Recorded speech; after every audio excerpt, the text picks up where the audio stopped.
Değerli arkadaşlar, bildiğiniz gibi seçimlerin itiraza, karara bağlama ve seçimlerin sürecini yönetme hususu anayasamıza göre Yüksek Seçim Kurulu'na aittir. Ve Yüksek Seçim Kurulu, yüksek mahkemelerden oluşan ve yüksek mahkemeler arasından seçilen saygın hukukçulardan oluşan bir kuruldur.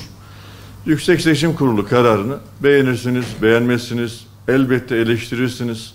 Ancak Yüksek Seçim Kurulu kararına saygı duymak bir hukuk devletinin olmazsa olmaz bir şartıdır.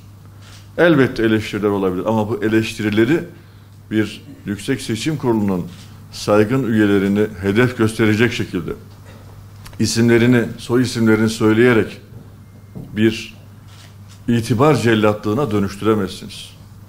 İsimlerini okuyarak yüksek mahkeme üyelerini tahkir etmek, tezif etmeye yönelik bu tür davranışlar asla kabul edilemez.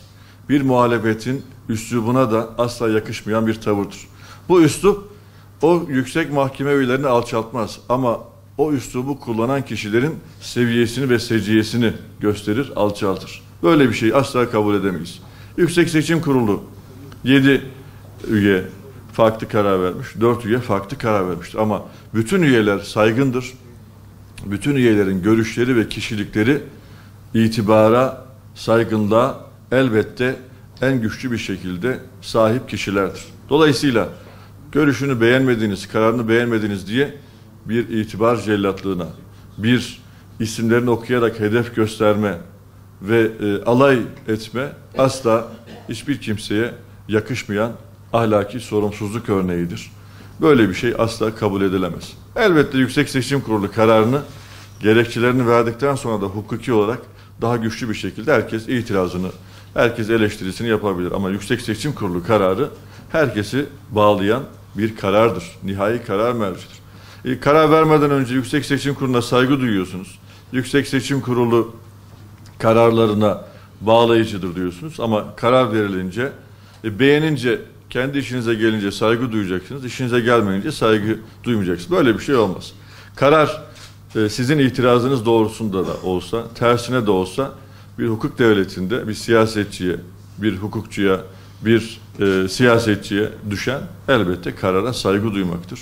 Dolayısıyla Yüksek Seçim Kurulu üyelerini hedef gösteren, töhmet altında bırakan bu tür açıklamaları, bu tür tavırları asla kabul edemiyoruz. Bu bir siyasetçiye yakışan bir tavır değildir.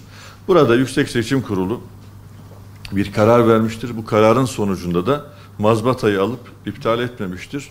Milletin hakemliğine, kanuna uygun bir şekilde sürecin yönetileceği şekilde milletin hakemliğine gitmiştir. Elbette kararı İstanbul halkı verecektir. İstanbul seçmeni verecektir. İstanbul seçmeni hangi kararı verdiyse de elbette 5 yıl o şehrin yerel meselelerini yönetecek bir büyükşehir belediye başkanı seçilecektir. Dolayısıyla bu konuda daha özenli ve sorumlu davranmak Türkiye'de anayasasına, hukukuna saygı içinde gereken bir tavırdır. Bunu elbette hepimiz bekliyoruz. Yüksek Seçim Kurulu'nun tüm üyelerine bu anlamda yapılan haksız, saygısız ithamların da Türk siyasetinde, hukuk tarihinde de asla kabul edilebilir bir tarafı yoktur. Bunu da şiddetle bu açıklamaları tasvip etmediğimizi ifade etmek istiyoruz. Anadolu Ajansı camiasına da sizlere de geçmiş olsun dileklerimi iletiyorum. Duamızda Abdülkadir kardeşimizle beraber inşallah güzel haberler almayı ümit ediyoruz.